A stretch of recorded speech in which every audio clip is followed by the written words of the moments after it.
மாசி மாதம் 5ஆம் நாள் 17ஆம் தேதி பிப்ரவரி மாதம் 2025 கிருஷ்ணபக்ஷ பஞ்சமி திதி திங்கள் கிழமை சோமவாரத்தில் நம் தீவினைகள் அழிந்து சௌபாகியங்கள் பெற்றிட பஞ்சமி நாயகி மயில் வடிவத்தில் அன்னை அபயாம்பிகை பராசக்தி பூஜித்த எம்பெருமான் சிவபிரான் ஆண்மயிலாக வந்து ஆடி காட்சி கொடுத்து பின்னர் தாண்டவமாடி அருள் புரிந்த கௌரி தாண்டவரேசர் மயூரநாதர் சமேதராக அபயாம்பிகையை போற்றி பாடி வணங்கிடுவோம் வாரீர்.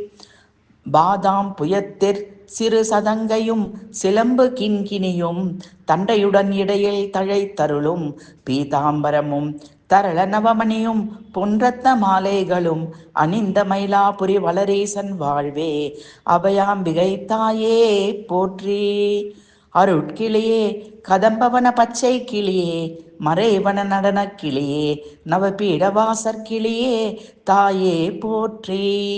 இமையோர் தேடி தேடியுமே எட்டா பழமே கைலாலயத்தில் அரண்முடிமேல் கனிந்த பழமே அடியவர்க்கு உதவும் பழமே எங்கும் நிறைந்த அருள்மணியே அடியார் இதயமதில் தழைத்த தவமணியே அபயாம்பிகை தாயே போற்றி. என்றன் ஆவி நாளும் உனது பதம் அடுத்து கவிதை அமைத்து புழிய வரம் தருவாய். இமவான் மகளே போற்றி. உந்தன் இருபதத்தை காண வேண்டும் கவலை கடல் வினைகள் கரைய வேண்டும். அல்லை தொல்லைக்கும் அருமருந்தே மயிலாபுரி வளரீசன் வாழ்வே. அபயாம்பிகை தாயே உனை அடுத்தேன் காத்தருள் நீயே துணை ஈஸ்வரி.